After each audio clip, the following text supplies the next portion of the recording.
Most businesses make a mistake choosing the right technology for their business because they didn't step back and do their process first. These 3 steps are extremely important, whether you're doing, like I said, a website, you're starting a new email marketing program, even if you're doing something as simple as Google Ads. This is the best guide that we can give you for where to begin. Don't get ahead of yourself. It always takes longer than you think.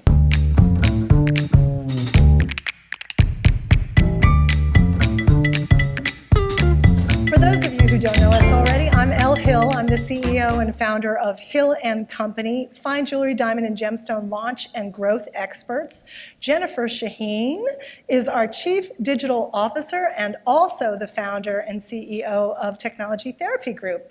I should have let you do that yourself. That's fine, that was perfect. I tend to drive the truck. And I like to let you. So. I know. So we can kick off today. We're probably not going to tell you what you want to hear today. That's the big warning. But we're going to tell you what you need to hear, and that's really our MO. Back half of last year, we got a telephone call from a potential client who had an amazing year. They had gone from 4 million to 8 million the year before after a series of year-over-year growths in the prior 5 years. So everything was going in the right direction. And they said, we just need you to help us choose the right technology for our business, right? We don't have an inventory system or an ERP system. We're tracking our inventory on Excel files. And how many people in here are retail store owners? Well, okay, we got a few over here. And then the rest of you, service providers for retailers? Okay, great. Anyone I didn't detect? You know, gemstone cutters, polishers, finders? There you go. So we all have these challenges, and this potential client said, we need you to help us choose the right technology and implement it. Mm-hmm. And we said, okay, great, but because we're us, we need to look at the whole business, right? We don't want to just trim your toenail. We want to make sure that why was the toenail long? Why was it ragged? We want to make sure that there isn't something else going on here. So we always do a good job at examining the whole body and looking for a proper diagnosis. But we thought, this looks like it's going in the right direction. You know, that great year. Okay, now we're going to get in there. We're going to roll up our sleeves and we're going to say, okay, show us everything so that we can make sure we've done the right job. And in our first meeting, we sat down with this wonderful young lady who was this founder and CEO of this jewelry retailer, and she got interrupted maybe 10 minutes in. You have to take this call, said the assistant. And it was a VIP customer. Let's call her Sarah Jones. And she had a wedding coming up that weekend, and she said, do you think my ring might be ready in time? I'm so excited to get it. And she looked in the Excel files that tracked the VIP customer orders. She couldn't find Sarah Jones anywhere. She said, oh my gosh, she will have placed a deposit. Let me call accountant and find out, you know, when did Sarah Jones place a deposit? What did she order? Accounting didn't have a record of it. Maybe if I call the salespeople, they know her, she's a VIP. Let me find out, like, what is going on? The salesperson said, oh yeah, she placed an order. It's a huge $30,000 ring, and it was 12 weeks ago. Is it ready? Has anyone had this experience in retail? Not what you want to have. So then everyone went into high gear. We were sitting there watching this happen, right? And so we said, okay, you know, we don't have what we would hope for. No one is perfect, but we don't have what we would hope for. We don't have a company that has their systems and procedures memorialized in a way where all the stakeholders of every procedure know what they have to do before the next domino falls and the next domino and the next domino. So something bigger than just choosing the right technology is what they needed. But their hope in contacting us was, it's Hill & Company. They're going to be able to come in, whip us up one piece of software that's going to fix the fact that our accounting is not talking to our ERP system, Enterprise Resource Program, or inventory management system. And what we had to then back the truck up and educate them about was, okay, we got to look at a much bigger picture in order to talk about this. The reason why they called us was not that phone call. No. It was actually the loss of it wasn't six figures, but it was an extremely expensive ring. Because they didn't do inventory regularly, there was a $47,000 piece of jewelry that went missing.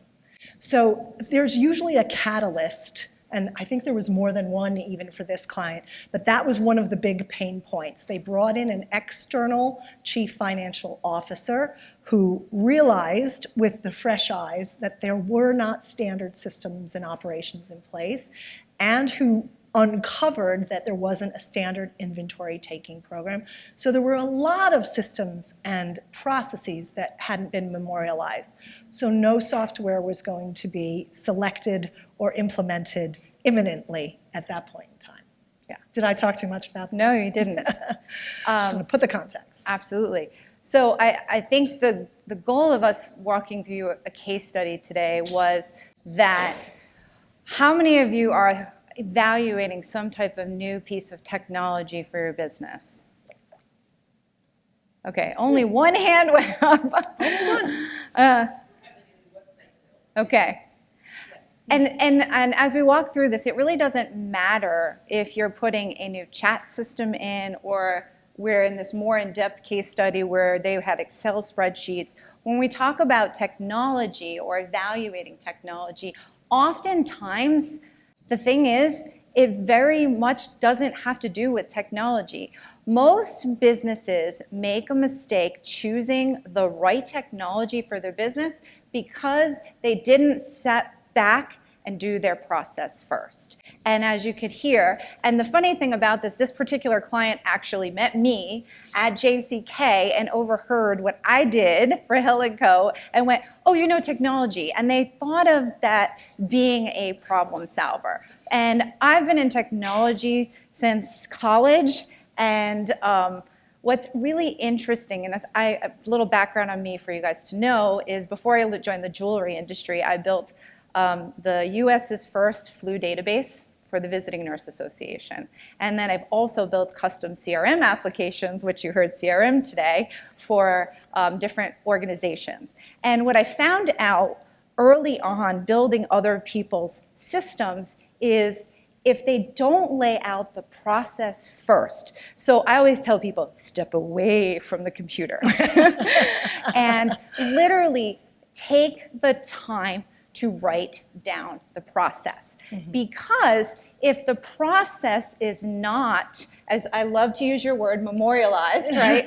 What happens is that you cannot get to the clear objective. What is the clear objective? Why are you having a new website built? What problem do you have right now that technology is not solving for you? Or maybe the other side of it is, what process do you feel like, with all this technology in the world, I should be more efficient? And it can be as simple as a website or a chat system, but it is as complicated as we're talking about here in this inventory system. Now, this first step is really important. Again, step away from the computer, right? I mean, you could take your notes on the computer, right? But outline the process. Mm-hmm. And then in that, be clear about your objective, because at this point, when you're clear about the objective, then you can challenge it. And this is an important part of iteration. So one of the things you'll find is, how many of us have been using some type of computer for like Windows or a Mac for a while, right?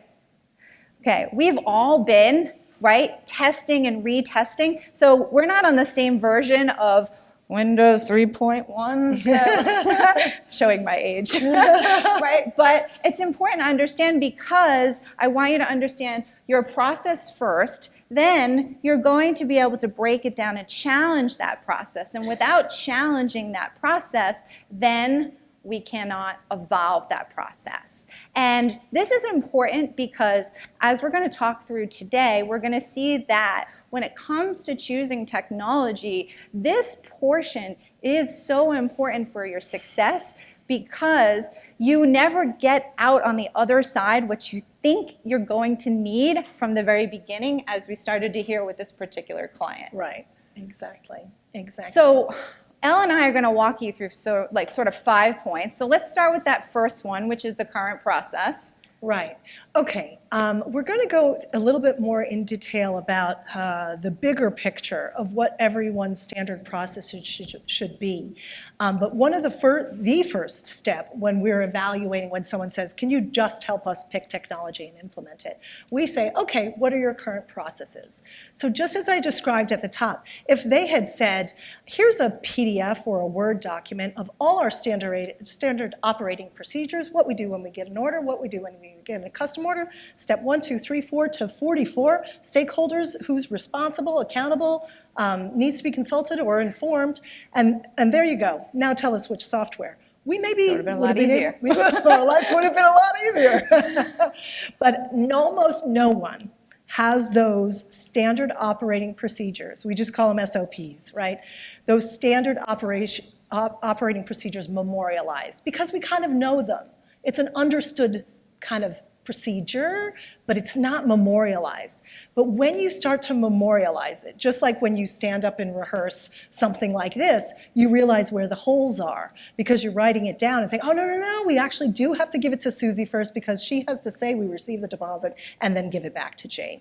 So that process as step 1 is super important, and so much so, and I'm so excited about it, that there's a big long slide that I'm going to talk to you about it next. Absolutely. And so when you're identifying and working on your process, it's very important that you look at and work with who your stakeholders are.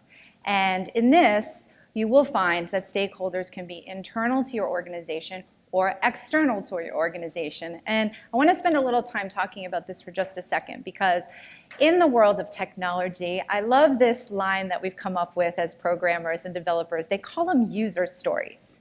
And so by identifying your stakeholders, you want to talk to each stakeholder about that process. And here's the fun thing about that word user stories. How do we meet? Oh, well, I was walking into a technology conference at AGT, at the AGS Conclave 2019, and couldn't believe that you could translate what was inscrutable to most to any layperson and make it understandable. Thank you. We did not set that up. Yeah. But the point that I didn't know she was going to ask that question. So one of the things about stories is how many of you have told a story with a friend and what? They fill in the missing pieces, right? So I love doing storytelling because with a user story, if you take your stakeholder and walk through that process, and so if they are an internal team member, walk through with them. What pieces are they telling you about? And what pieces did you write? So one of the things I always explain, I don't know why that disappeared, is it's always great to do it yourself. Kind of like always, when I learned to program, the first thing they always ask you to do is bake a cake. Do you know why? How do you bake a cake? You got to call somebody, right? Call the bakery. But one of the first things is, well, you said their ingredients. Where are the ingredients? So where do you go to get them? In the store. How do you get to the store? Okay. But it depends, right? And so you see where I'm going with this is as you deal with, now, if your stakeholders are external to your organization, like your customers, one of the ways, and I really loved today's talk a little bit because he brought up data, is, one of the ways you can really start to understand it is to look at the things they leave behind.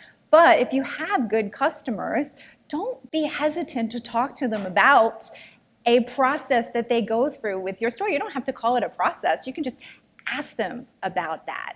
How was your experience? Walk us through that. That way you can outline their perspective and then bring that back to your team, which will then bring us into helping you be able to evaluate the efficiency, especially when you're dealing with external stakeholders. I love them because there's no filter. No.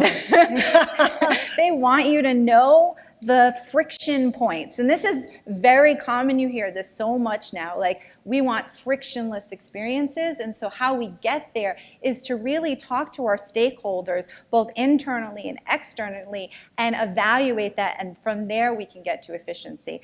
These 3 steps are extremely important, whether you're doing, like I said, a website, you're starting a new email marketing program, even if you're doing something as simple as Google Ads.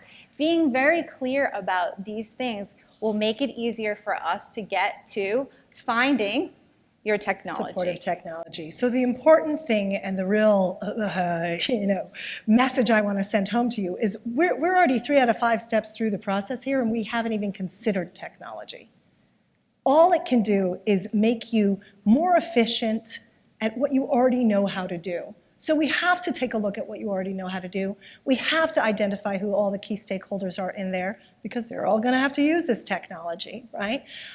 So only then, for this particular case study that we're unpacking to you, had we arrived and they gave us those Word documents with all of the standard operating procedures, step 1 for us would still have been, okay, they've maybe gone through it, but we're going to do the efficiency evaluation and say, does this really have to be? We're going to challenge so that we can evolve. Is this really the best process for you? Because if we can improve the process, then we're going to choose the right technology or better technology to work with the process that we have evolved into the best process. So supportive tech, only then do we say, okay, now we know what we need to do.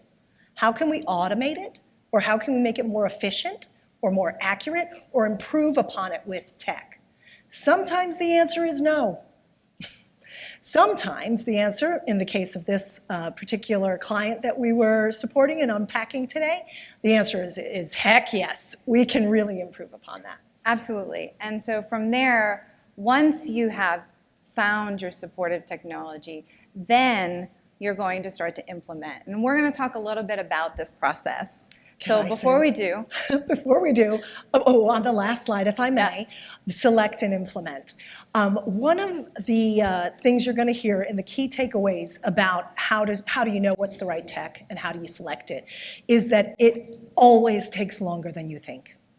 If it was really fast, I bet you chose the wrong technology, or you didn't do the homework, you didn't do the preceding steps, right? So select and implement, you're going to maybe make a long list. If you know what you're doing, you're going to say, oh, maybe it's one of these 10.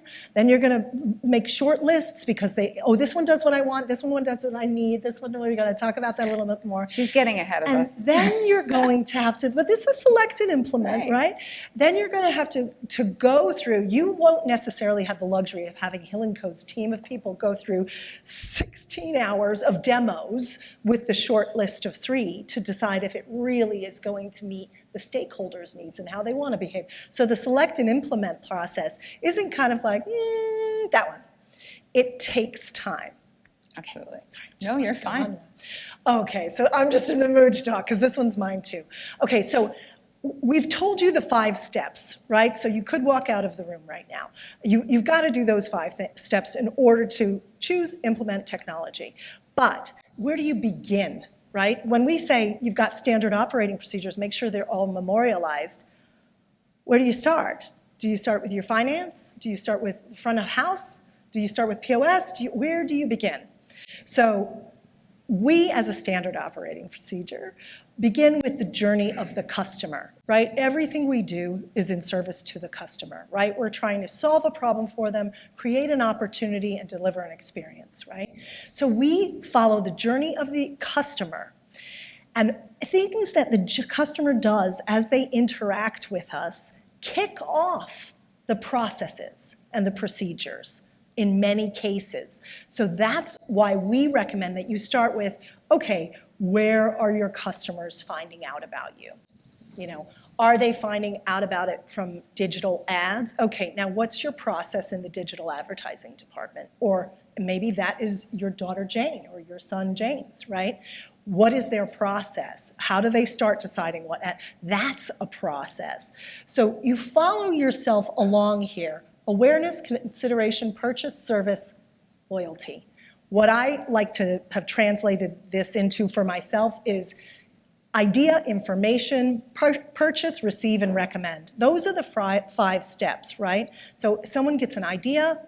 How do they get the idea that they should buy jewelry, that they should buy it from you, right? And in those interactions, what are they doing? Maybe they're seeing an ad, maybe they're seeing your search engine optimization efforts, putting you on the front page of Google SERPs, search engine results page. And then maybe they go to your website. And on your website, if you're lucky, they sign up for your newsletter. So when they sign up, what's step one? Who's putting that name where? How are you segmenting them in your CRM system? Sit down and write out each process as you go along here.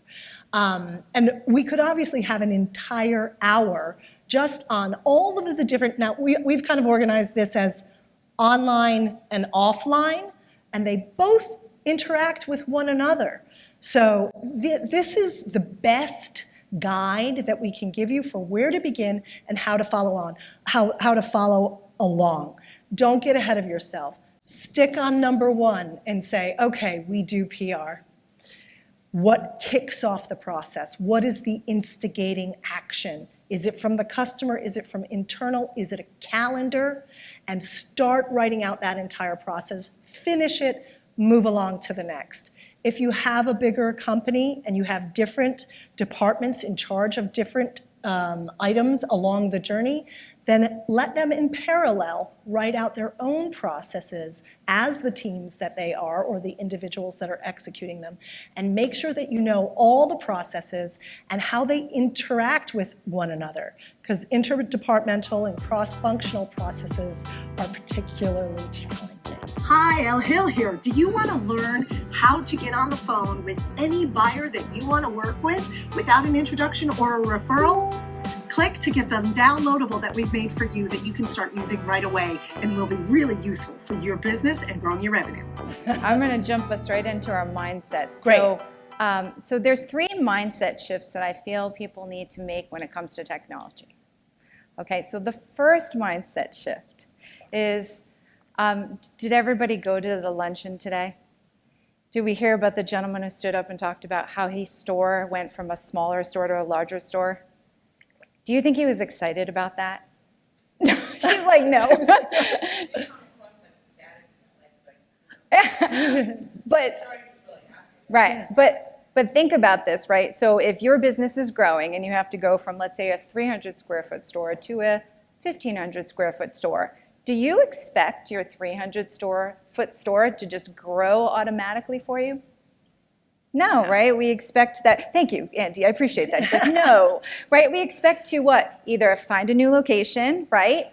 Or build something. Am I crazy? Mm-hmm. Right? And the reason I bring this up is because when it comes to technology, everyone I've ever worked with expects the piece of technology they're in today to be the same one they're going to be in 10 years.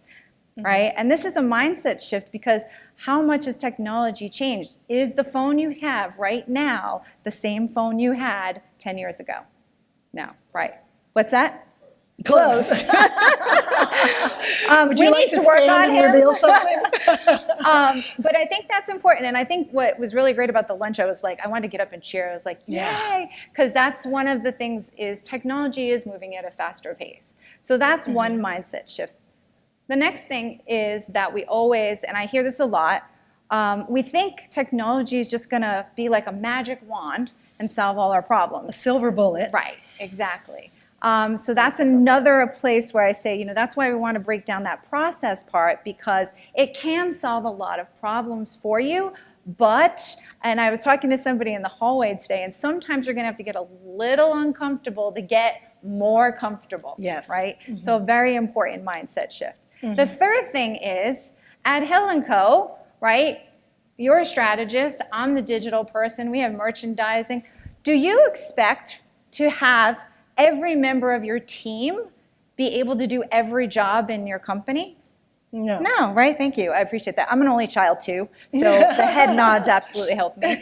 But what's important is we sometimes think that technology has to do everything for us, meaning like one piece. So one of the advices I give people when they're picking solutions for their business is to find a technology that solves 60 to 70% of your problems, and then find partners that will integrate with that technology So that's why in this world, we're calling this a tech stack, because you really shouldn't have one piece of software that does everything, because it's really hard for one person to do every job really well. Okay, so one of those little pieces, and I have a client in the back and she's like, yeah, that's true, because we're talking about that right now, right? But this is an important mindset shift. And I know it's not easy, because you know what? Technology's gotten more complicated, and some people are very good at one thing, and that's awesome, and we need to let them do that one thing and integrate it into our systems. And in this particular client, the mindset shift was a significant portion of the time that we had to spend. If you remember, that first telephone call was, we would like you to pick the technology that will support our business increasing revenue, right? So we came and brought a lot of bad news, right? Because we said there's a lot of opportunity here. We were excited. You guys are going to be amazed at how your manpower hours are going to go down, how your accuracy is going to increase, how you're going to know so much better what's happening in your own business, right? Everyone we help is the expert at their own business, right? We're just the expert at how to get you from here to where you want to be as more swiftly than you otherwise could. So the mindset shift for them was, first they were like, we're going to have to learn more than one. Like, oh my gosh, what do we click? And oh no, but we already know how to use Excel. They didn't want to have to learn more than one technology. But you have to be comfortable outside of your comfort zone, because as I always like to say, success is an uncomfortable procedure, right? And if you stay in your comfort zone, you will fail there, because you will never learn the next thing and the next thing that you need to learn in order to stay relevant and to run your business like your competitors are going to be running their business. So that mindset shift was huge. And also that, my husband had a Nokia phone that you had to push the number 3 times to get to the letter you wanted forever, and he didn't want to let it go because it had lights on the side. But my point is, being married to your current technology, don't be married to anyone except for your spouse, because your current technology is not going to evolve at the rate your spouse does, if you're lucky. So that was just that's two okay. ticks on the mindset. That brings us into our people side. Right, okay, so technology, not unlike relationships, not unlike everything that we do, people do business with people. And technology is run by people. So your stakeholders, which were in step 2 of this whole process, is a huge, we could do a whole hour on your stakeholders and how they have to integrate with technology. Now, if I walk up to them and said, hi, I'm Al Hill, I'm here, and you have to integrate with technology, you think they're going to get buy-in? They're going to be excited about me or the technology? Not at all, right? So what we have to do is we have to look, once we've written all those standard operating procedures, we know who the stakeholders are along each one of the processes, then we need to meet them. You probably already know them, right? You know the person that's got her Instagram out, she's doing it on the fly, she's really comfortable. You know the woman that's like, I'm on Facebook sometimes. Everybody's different. So we want to take a look at how adaptable is the team. Are we going to have to pick something that is very close to what they already know, because it's going to be too much of a leap, and no matter how good the technology is, it's the wrong technology for that human being? And where are their skill set gaps? And where are their whole role gaps?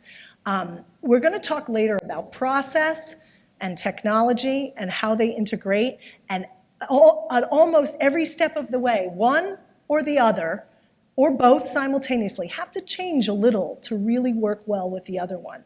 So often when you look at, you have your standard operating procedures written, you know the stakeholders, you're assessing who they are, how adaptable they are, you will notice that once I implement technology, I've got a couple of skill set gaps. The data cleanup, nobody's ever done that before. I've got a couple of skill sets that we need to teach to make sure that we can do the preparation and implementation effectively. And sometimes there's even entire roles. Somebody's going to have to update that thing. Do you have an IT person? Is there somebody who's adaptable and can take on that role? Then further, looking deeper, is who's really hungry for the change? Who's going to be your brand evangelist for your technology implementation? And who are the people that are really going to need the education about how this technology is going to make you more valuable for as long as you work with my company, and even when you go off to some other company, because you'll know how to use a CRM or an RFID code inventory system or anything beyond Excel. So you want to educate them on how not only are they going to become faster and more accurate, and they're going to be able to get more done and be more valuable to your business, but you're actually helping them evolve as their own individual that will take this with them.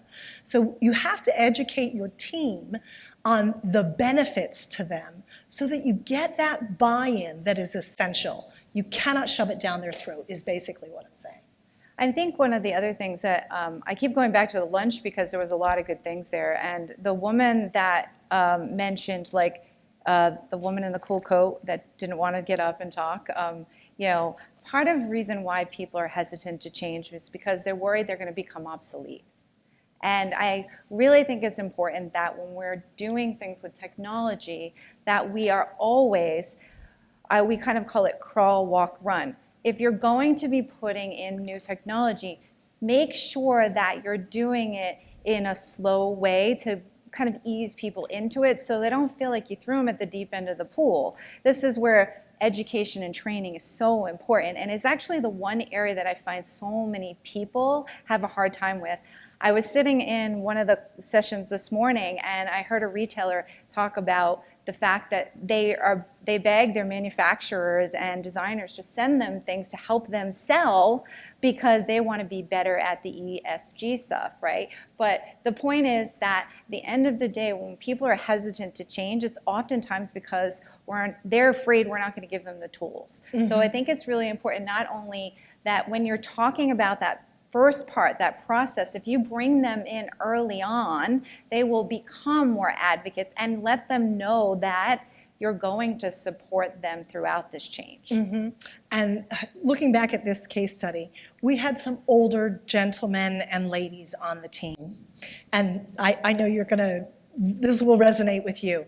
You don't want to say, okay, tomorrow you're now going to be on social media and posting for us and taking pictures of yourself. And you have to know who your team is, what their skill set is. It is absolutely crawl, walk, run. What is the single step towards the ultimate goal where you want to get everybody to be? How can you teach them and make them confident in that step and see how it benefits them and makes them more valuable to the business, the institution that you're running, the jewelry shop, and then and only then can you say, okay, we can layer on another layer, because they're comfortable and they're confident. You're steering them in the right direction. So the crawl, walk, run is everything. It's really important. And then keep going. Go ahead. Right, is this intersection, people have things that they're good at and they have things that they like to do. They're not always the same thing. They're usually not the same thing. I want to sing Broadway show tunes up here, but no one's going to pay me for that. So even though I like to do it, I'm not particularly good at it, right? But I'm doing it in the shower, and that's where I should be doing it. So each one of these team stakeholders, we look at them and we say, and we ask them, and you should ask them too, because often, and when we do it internally, and we do it at regular intervals because we like to do things by standard operating procedures, I learned something new about, like, one of our team members dresses up as Marie Antoinette, and does dances, And so I know, okay, this is someone who maybe could come with me to the next talk because we don't have to do it every time, right? That's a good idea. I just came up with that. But so look at what they like to do and what they're good at, and take the time to find out what those things are. And that section in the middle where they overlap, that's where the juice is worth the squeeze.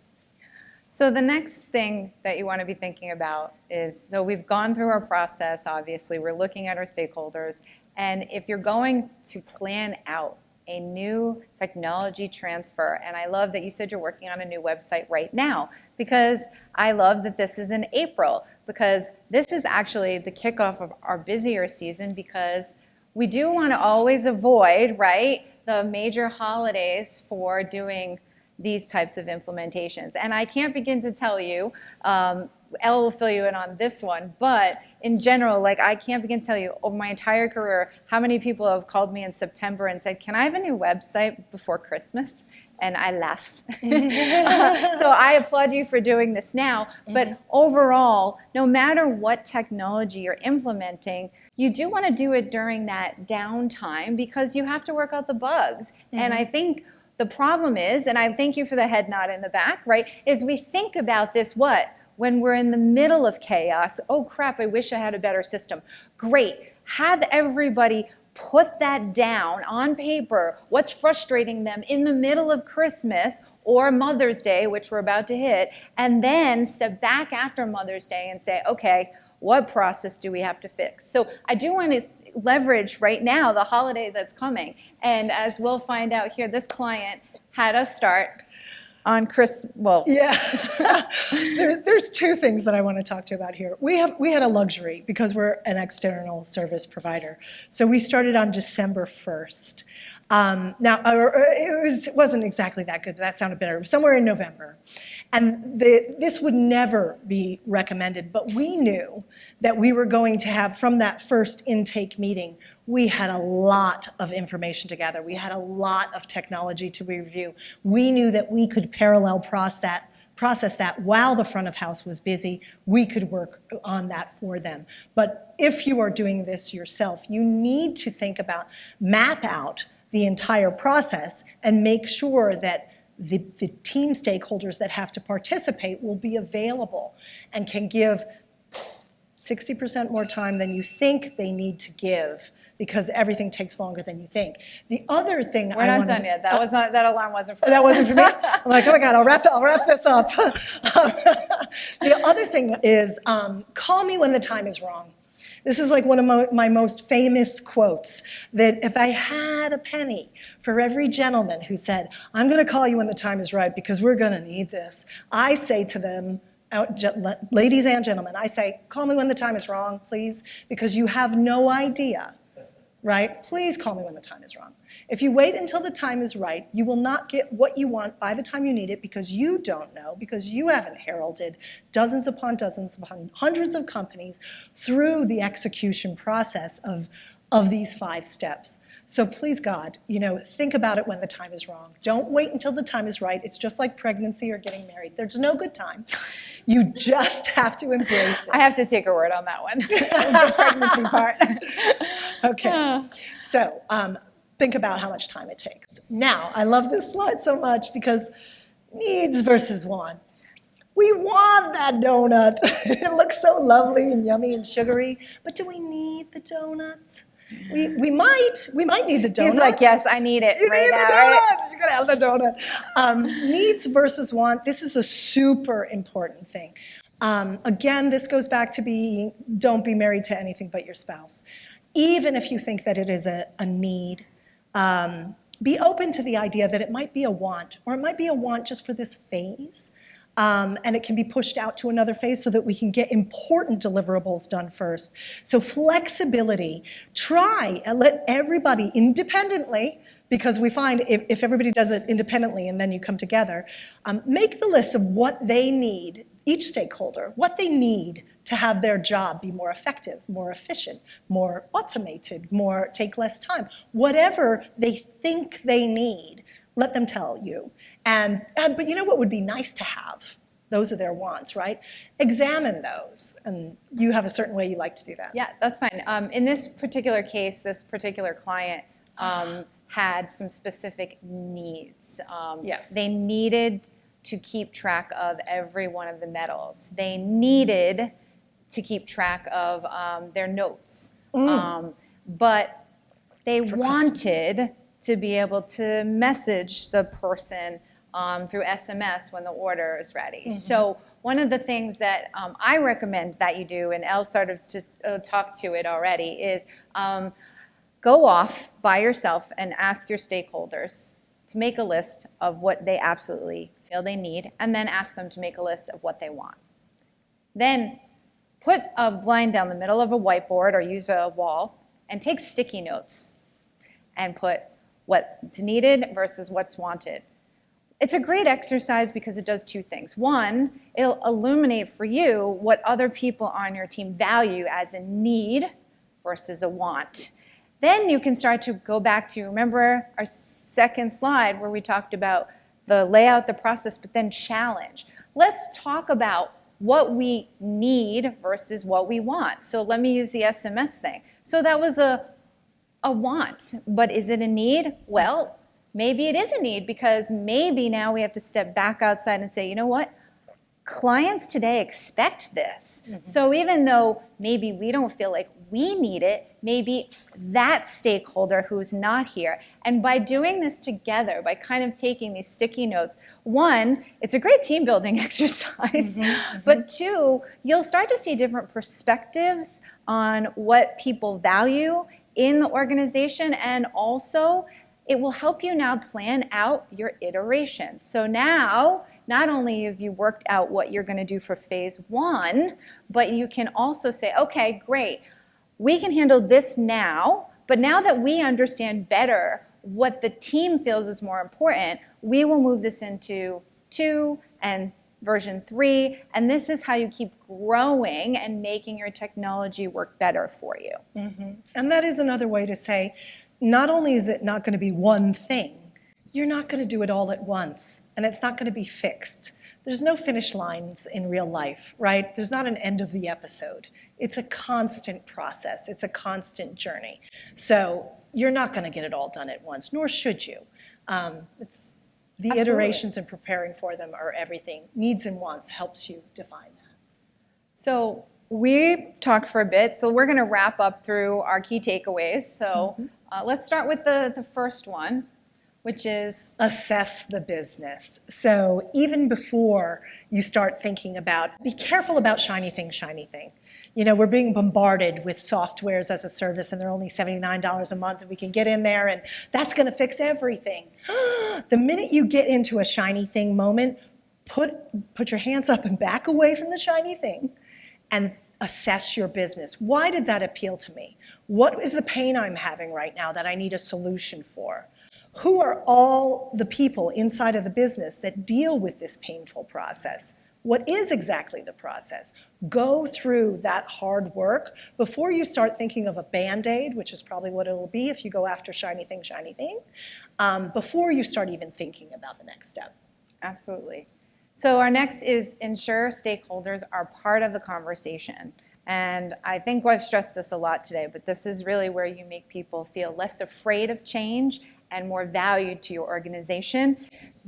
Get their input. And for those naysayers that are in the organization, make them feel comfortable that, I love the talk today because it's like that you're investing in them and the change that's going to happen, because you do need to have that conversation, because we all have to be moving forward with new technologies that will make it more efficient. And let me tell you, for someone who sets up a lot of automation, once it's done, everybody about 2 months later will say, I have no idea how we lived without this, right? And Ginger's like, yeah. I have a testimonial right here in the front. Okay. What you think you need may not be what you need. This is very big because that's why you heard Elle say shiny thing, but we really always say, you know, by looking through the process and breaking it down, you'll really better understand what you need, not just what the software tells you. So I always have people step away from the computer. Yeah. And then because of that, it allows you to challenge and evolve. So just to unpack that, shiny thing is any new technology or toy or wonderful, I saw some queries on the foreheads out there. It's just something that looks like it's a panacea or is going to fix everything, and you go after it without taking that step back first. And that's me. I said shiny thing without explaining it. No, absolutely. I think with so much going on right now in technology, I know people are starting to ask this. So I think it's important that you be clear about that. All right. So next one is change your technology or change your process. So in general, we have to think a little bit about the fact that some things like social selling, or how many of us had to pivot during our fun 2 COVID years, right? So, but one of the things that I heard from a store who we helped pivot is we helped them do virtual appointments. And then they said after COVID's over, you know what, now we've adapted, we changed our process. We didn't get rid of virtual appointments because we still have people who want to do them. So that's an important thing, is they had no choice. They had to change their process to adapt to new technology. And now, because of it, there is more of a buy-in. So I think we've all had to learn that lesson in the last few years, and I think we're going to continue to learn it. And this is, you know, a reality for sure, that no solution will be exactly as you want. I mean, Jennifer is very, very harsh about 70% of what you think you want to have solved in phase one of this new technology. If you can get to that number, that's fantastic. Remember that no solution is going to solve 100% of your wildest dreams and wishes. And what you're going to find is that you're going to become someone who can identify holes in software technology, business, and opportunities, because you'll go, but that doesn't exist yet. You'll become very smart very quickly about what's not on the market to integrate with what you already have and what workarounds you have to do. So you have to be prepared to be disappointed that one thing is going to finish or solve all of your problems or create all the opportunities that you want, and that it's not going to end up exactly as you wish. There are things that you're going to give away and give up in order to get things that are more essential to support your business. And when you're choosing your technology, again, make sure that you're asking. So with this particular client, we did a lot of vetting of this end solution that we chose for them, and that person who provided that technology would do the integrations to other things so they could get it. So I think that's also an important conversation to have, is you can't have everything from one piece of software. You want to make sure that it will integrate with partners who can give you the other pieces. Exactly. This is your favorite one. This is my favorite one. It is always going to take longer than you think. It is always going to take longer than you think. It's like doing a home renovation, right? You got to budget 30% higher than you actually, you've got to allow for the fact that any quote you get, you're spending 30% more than that. If you don't have the budget, just don't start the game, right? It is going to take longer than you think. In the case of this particular client, we started working with them in November.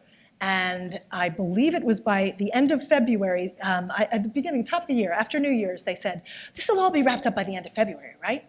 And we thought, oh my gosh, you know, the milestone maps, the timelines, the Gantt charts, all of it didn't get through the wish factor, that we could really just squeeze it and get it done, right? It's not possible. Like almost every single step, there is no quick fix. There is no silver bullet. You can get there quicker. Yes, you can. You have someone on your team that's really au fait with technology. They're keeping their finger on the pulse of consumer behavior and how technology can underpin it. Great. But you can make it go a little more swiftly, but it will take longer than you think. It's not a magic wand or a silver bullet, and it always takes longer than you think. And as you grow, you will outgrow your technology. I know I mentioned it earlier, but you know what? This is a good thing. It gives you opportunities to reevaluate your process. It gives you opportunity to look at things that are changing, especially because today our customers, our end users, even B2B, right? We are being trained by the big boys, right? So Google's training us, Amazon's training us, whether we want to hear about it, TikTok's training us. Like, we're getting spoiled in other areas. So as stores, manufacturers, everyone that deals with an individual, you will outgrow whatever you have today within the next 5 to 10 years. Well, the word that I've been banned from using by Jennifer is, let's future-proof this. I won't let her say it. There's no such thing. You can. I think we all learned that because, right, we didn't know COVID was going to hit. No. So, and we don't know what the next new phone is going to do. How many of you have had a drop in your Facebook ads in the last year?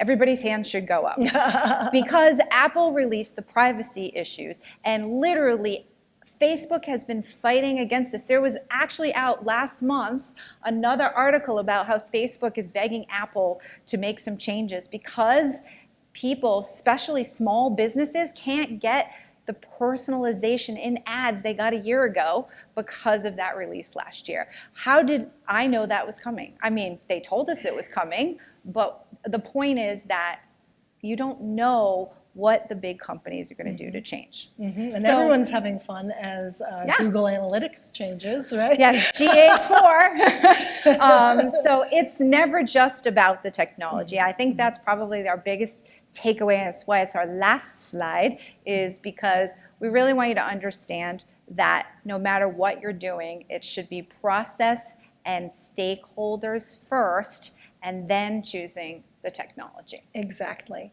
So at the top of the talk, I said, we're not going to tell you what you want to hear today. We want to tell you what you need to hear, right? So your hope may have been that we would tell you the technology that's going to make your EBITDA go in the right direction is Klaviyo plus HubSpot, and then give you a list. Each one of you has a group of human beings, and they are your clients, they are your customers, they are your stakeholders, and they all have certain needs that certain technology is going to work with and for better. It is always, always, always about the customer and the people first. People do business with people, and technology does business with people. So we have to always think about the people more than anything else. So that list of technology, we're here all week. It sounds like we're at a comedy club. We're here all week. And we're happy to talk about your individual situations and give you technology names, but we needed to arm you with the fact that standard operating procedures, assessing the business first is number one, identifying the stakeholders, understanding the human beings that are going to interact with your technology, then assess and select and plan for a much longer implementation period than you expected. Excellent. So Elle brought something up, so I'm going to tie this up. So does everybody know that Google Analytics is now sunsetting their current version, which is Universal Analytics? Of course you know. You're a technology person. He knows too, because he's a technology person. The email just came out. So this is very important. So this is actually a perfect opportunity for what we talked about today, is it doesn't sunset until next July. So that's a year. So this is a good time for you to look through your current Google's Universal Analytics and figure out what it is tracking and what you would have liked it to track better. And then talk to your web team about adding the new Google Analytics 4 and have them start implementing those new areas that you want to track better for your business. So if some of you are saying, I needed homework, there's your homework. But it is a really good time to do this. The new Google Analytics 4, the joy of it is literally here to track users from device to device. So we will, as retailers and business owners, get much better insights in the customer engagement and the repeat visitors that we're getting to the site and what they're engaging with. But you do need to be setting up analytics in a particular way to get that information all the way through the shopping and the closing and the checkout, et cetera. So, any questions? We left some time. Thank you. We have a question in the back. No, it does look much better, but there were tears. There were some tears because we had to spend almost 8 weeks writing standard operating procedures, more than 50 of them, because they were not memorialized. There was major revenue losses. The lovely story at the end is we identified it, we created our long list, we assessed all of them, we spent more than 2.5 weeks of what we thought might have been one. Even we were overwhelmed and said, because we were really trying to get it very fast because they wanted for February. They did not. They got everything up and running by the end of February, and then the testing, which we normally like to do personally, the software service provider is now managing the testing part of it. But the phone call and the gratitude that I got after we finished was really why we do the work. You know, the business owner said, I thought I was in such good shape because I went from 4 million to 8 million.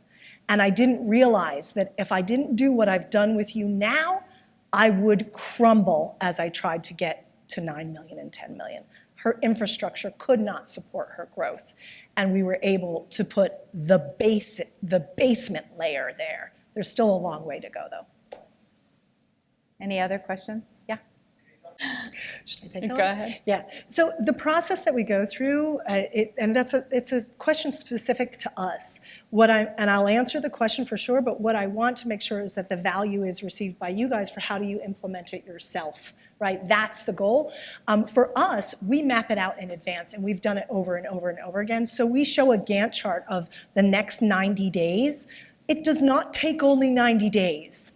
But we only show the next 90 days because we know we would be irresponsible if that 90-day Gantt chart was not responsive to the fact that we found a hole, we tripped over something in the rug that we didn't know was there, because each time you pick up a rock, you find something else, you pick up a rock, you find something else, and you make that plan be responsive to what has happened.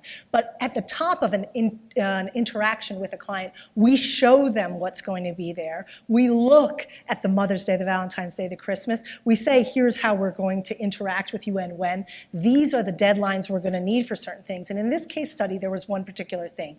To put all the inventory into an inventory management system, we needed to have product descriptions, details, weights, all of this stuff. And their Excel files were there, but they had a thumbnail picture. They had no style numbers. They had no nomenclature for style numbers, right?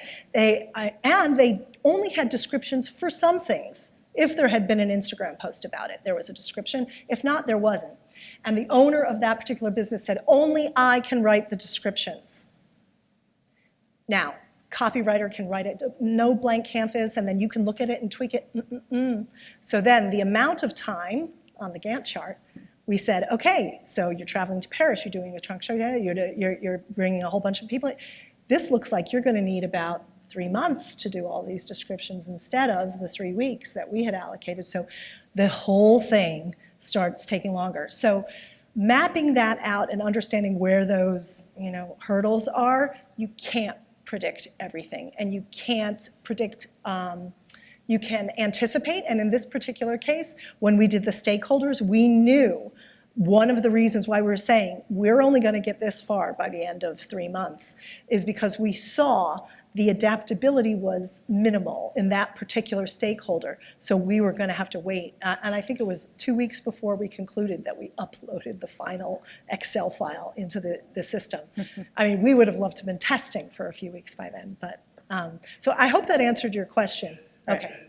And when you're doing it internally, because we want to give away the knowledge here, right? When you're doing it internally, map it out very simply. It doesn't matter if it's on the back of a napkin on an Excel file, but say, we anticipate it will be 3 weeks to do this part, 2 weeks to do this part, and who's going to do it? What else do they have? Oh, wait, that's when she's going to her mother's wedding, or that's when she's going, do you know what I mean? You have to map it out so you can try to anticipate and then be prepared to be responsive. Otherwise, you're never going to be able to just cram it. Things will come up. Right. Thank you so much for coming. Yeah. We appreciate it. Thank you very much. This will lead you to our website. If you do have any other questions, we're super happy. We like to give it away. Please do get in touch with us. We'll be happy to chat with you. If you like that video, you're going to love the next one. It's full of our expertise and tips on diamonds, gemstones, and jewelry, growing your top line revenue, and business strategy. Just click on the link, subscribe, and hit the bell button so that you'll be notified of our next videos, and give us a like. Bye for now.